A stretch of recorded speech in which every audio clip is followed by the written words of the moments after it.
ආයිබෝන් කියල පිළිගන්නවාල හැමදනාම අදත් ආඩ්ඩොට්ටල්ක YouTube චැනලයෙන් ගේන Better Call Saul කියන TV සිරිස් එකේ දෙවනි සීසන් එකේ 3 වෙනි එපිසෝඩ් එකට Better Call Saul දෙවනි කතා මාලාවේ දෙවනි කොටස අවසානයේදී ජිමි තමන්ගේ නවතම සේවාදායකයා වුණු ඩැනියල්ව බේරගන්න නීති විරෝධී විදිහට සාක්ෂි නිර්මාණය කළා. මේ ගැන දැනගත්තාම කිම් ජිමිට සැරෙන් අවවාද කළා. තමන්ගේ නීති වෘත්තියට හානි වෙන විදිහේ වැඩ ආයේ කරන්න එපා කියලා කිව්වා.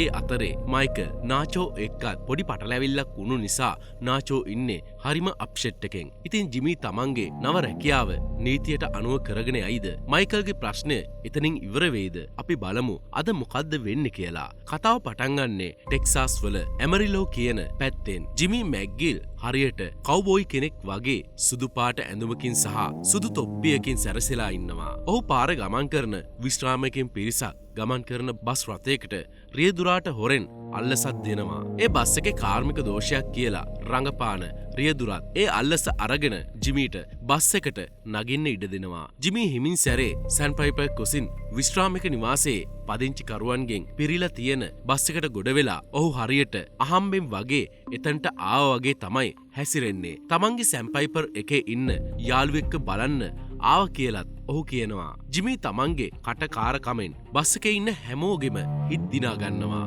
විශේෂයෙන්ම ඇල්මාමේ ඇල්බානෝ කියන කාන්තාව එක්ක ඔහු හොඳට කතාවට වැටෙනවා. සැම්පයිපර් ආයතනයෙන් ඔවුන්ගේ වැඩිපුර මුදල් අය කිරීම ගැන පැහැදිලි කරලා ඒකට විරුද්ධව නඩු දාන්න ඔවුන්ව පොළඹව ගන්න ජිමි සමත් වෙනවා. ඔවුන්ගේ මේ උපක්‍රමයේ සාර්ථක වෙලා බස් එකේ ඉන්න හැමෝගෙම වගේ පැමිණිලිකරුවන් එයාලගේ අස්සන් සටහන් කළා ජිමිට දෙනවා. ඩේවිඩ් ඇන් මෙන් සහ HHM නීති ආයතන දෙකම නීතිඥවරුන් එකතු වෙලා තියෙන මීටින් එකකදී ජිමි හරිම ආඩම්බරයෙන් කියනවා තමන් සැම්පයිපර් නඩුවට අලුතෙන් පැමිණිලිකරුවන් 24 දෙනෙක් එකතු කරගත්ත කියලා.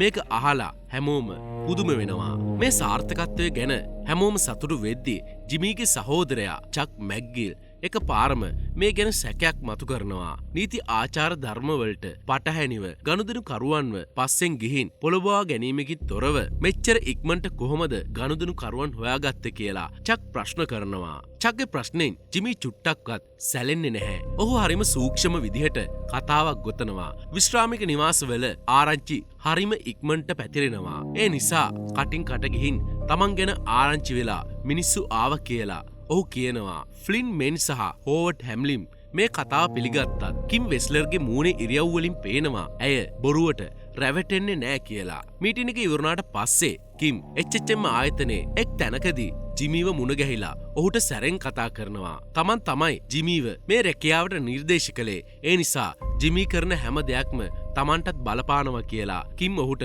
මතක් කරලා දෙනවා. කිම්ගේ කතාවෙන් පස්සේ ජිමී තමන් මීට පස්සේ හැම දේම නීතියට අනුව හරියට පොතේ තියෙන විදිහටම කරනවා කියලා කිම්ට පොරොන්දු වෙනවා. දැන් කතාව යන්නේ මයිකල්ගේ පැත්තට. මයිකල් තමන්ගේ ලේලි වෙන ස්ටෙසිගේ ගෙදර ඉන්නේ. ස්ටෙසි මයිකල්ට කියනවා පහුගිය රාත්‍රී දෙකම තමන්ගේ අසල්වාසී ප්‍රදේශයෙන් වෙඩි සද්දයක් ඇහුණ කියලා. ඒ නිසා ඇයට ලොකු අනාරක්ෂිත බවක් දැනෙනවා කියලත් ඇය කියනවා. මයික් එදා රෑ ඒ නවතින්නද කියලා ඇහුවත් ස්ටෙසි ඒකට කැමති වෙන්නේ නැහැ. ඒ නිසා මේ සිද්ධිය ගැන තමන්ම හොයලා බලන්න මයික් තීරණය කරනවා. ඒ රාත්‍රියේ මයික් තමන්ගේ කාරක ස්ටෙසිගේ ගෙදරින් එළියේ නවත්තගෙන මුළු අහල පහලම සෝදිසියෙන් බලාගෙන ඉන්නවා. එයා කනට ඉයර්ෆෝන් එකක් ගහගෙන රේඩියෝ එකක් අහගෙන තමයි කාලය ගත කරන්නේ. පාන්දර වෙද්දී මයිකල් අර වෙඩි සද්දය ඇත්තටම මොකද්ද කියලා හොයාගන්නවා. ඒ සද්දෙ ඇවිල්ලා තියෙන්නේ පත්තර බෙදන කොල්ලෙක් පාරට පත්තර වීසි කරනකොට එන සද්දෙන්. මයිකල්ට මේ ගැන හිනත් යනවා. පහුවෙනිදා උදේ මයිකල් වැඩට ගියාට පස්සේ ස්ටෙසි ආයමත් මයිකල්ට කෝල් කරනවා. ඇය කියනවා ඊයේ රෑත් ඒ වෙඩි සද්දෙ ඇහුණ කියලා. ඒ විතරක් නෙවෙයි තමන්ගේ දොර එළියේ බිත්තියේ තියෙන පොඩි පැච්චයකුත් පෙන්නනවා. ඒක උණ්ඩයකින් උණු දෙයක් වෙන්න ඇති කියලා ඇය විශ්වාස කරනවා. ස්ටෙසිගේ බය ඇත්තක් වුණත් නැතත් ඇය ඇත්තටම බයෙන් ඉන්න කියලා මයිකල්ට තේරෙනවා. ඒ නිසා මයිකල් ඇයත් එක්ක තර්ක කරන්නේ නැතුව ඇයට සහ මිනිබිරී වන කේලිට ආරක්ෂිත තැනකට යන්න උදව් කරනවා කියලා මයිකල් පොරොන්දු වෙනවා.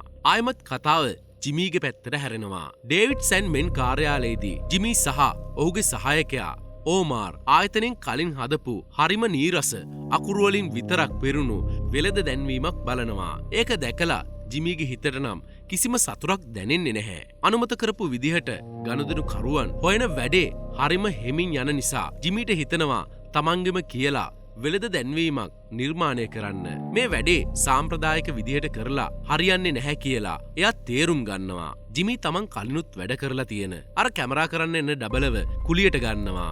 ඔවුන් එක්ක එකතු වෙලා තමන්ගේ අදහසට අනුව වෙළඳ දැන්වීමක් රූගත කරන්න එයා පටන් ගන්නවා.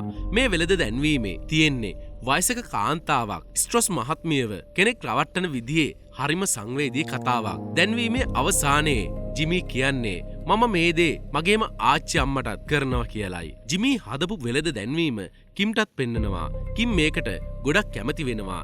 ඒ වෙලාවේ ජිමි ක්ලිෆ් මෙන් මේක විකාශය කරන්න අවසර දුන්න වගේ ඉගියා කිම් දෙනවා. හැබැයි ඒක ඇත්තක් නෙවෙයි. ස්ටේසිටයි කෙලීටයි අලුත් ගියක් අරන් දෙන්න සල්ලි හොයාගන්න මයිකල්ට සිද්ධ වෙනවා.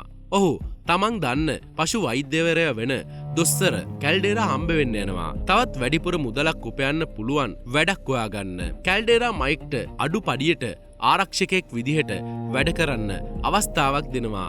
ඊට වඩා දරුණු ඊළඟ මට්ටමේ වැඩක් තියෙනවා කියලා කිව්වත් මයිකල් ඒවා ප්‍රතික්ෂේප කරලා අකමැත්තෙන් වුණත් අර අඩුපඩියේ රැකියාව බාරගන්නවා. ජිමි තමන්ගේ වෙළඳ දැන්වීම මර්ඩර් ෂී රොඩ් කියන ටීවී වැඩසටහනක් අතරතුර විකාශය වෙන්න සලස්සනවා. තමන්ගේ කාර්යාලයේ නොවිසිල්ලෙන් ප්‍රතිඵල එනකම් බලාගෙන ඉන්නවා. හැබැයි මේ වෙළඳ දැන්වීම විකාශය කරන්නේ ජිමිගේ සමාගමේ ඉහළ නිලධාරියාගෙන් අවසරයකින් තොරව. වෙළඳ දැන්වීම විකාශය වුණු ගමන් ඩේවිඩ් සැන් මෙන්න ආයතනයේ දුරකථන නොනවත්තා නාද වෙන්න පටන් ගන්නවා. සැන් පයිපර් නඩුවට එකතු වෙන්න කැමති විශාල පිරිසක් කතා කරනවා. ජිමිගේ සැලැස්ම හරියටම සාර්ථක වෙලා. එදා හවස ජිමි සහ කිම්ගේ මහල් නිවාසේ චිත්‍රපටයක් බලමින් ඉන්නවා. ඔවුන් දෙන්න හරිම සැහැල්ලුවෙන් කාලය ගත කරන බව පේනවා. මේ අතරතුර ජිමීට දුරකථන ඇමතුමක් එනවා. ඒ කතා කරන්නේ ජිමීගේ ලොක්කා ක්ලෙෆට් මෙන්. ඔහු ඉන්නේ ගිනි ගත්ත වගේ කේන්තියෙන්. චග්ගෙන් ලැබුණු ආරංචියකට අනුව ජිමි අවසරයක් නැතුව වෙළඳ දැන්වීමක් විකාශය කරලා තියෙනවා කියලා එයා දැනගෙන ක්ලිෆ් ජිම්ට හොඳටම බනිනවා. ජිමි තමන් ලොකු අමාරුවක වැටිලා ඉන්න බව කිම්ට නම් පෙන්වන්නේ නැහැ. ඒ ආවේ සුබ පතන්න ගත්ත කෝල්ලයක් වගේ. එයා කිම් ඉස්සරහා රඟපානවා. එයා කිම්ගෙන් ඇත්ත වසන් කරගෙන ඉන්න තමයි උත්සාහ කරන්නේ. මයිකල්ට දොස්තර කැල්ඩේරාගෙන් කෝල්ලයක් එනවා. එයා කියනවා සේවාදායකෙක් විශේෂයෙන්ම මයිකල්ව ඉල්ලනවා ලොකු මුදලක් ගෙවන වැඩකට කතා කරනවා කියලා. ඉතින් මයිකල් පාලු කර්මාර්ථ ශාලාවක් තියෙන ප්‍රදේශයකට වාහනය පැදගෙන යනවා. එතෙන්දී එයාට මුණ ගැහෙන්නේ නාචෝ වාගාව. නාචෝ මයිකල්ට කියනවා තමන්ට විසඳගන්න ප්‍රශ්නයක් තියෙනවා කියලා. ඒ මොකද්ද කියලා හරියටම කියන්න කලින් අද එපිසෝඩ් එක ඉවර වෙනවා. ඉතින් මොකද්ද මේ වෙන්න යන්නේ? නාචෝ මොකද්ද මයිකල්ව පාලු තැනකට ගෙනල්ලා කරන්න හදන්නේ? වා හිතන දේ පල්ලෙහා කමෙන්ට් එකක් විදිහට සඳහන් කරන්න අමතක කරන්න එපා. එහෙනම් ඉතින් ඊළඟ එපිසෝඩ් එකකින් හම්බෙනකන් මං ඔයාලගෙන් සමු ගන්නවා. ඔයාලා හැමදෙනාටම සුබ දවසක්.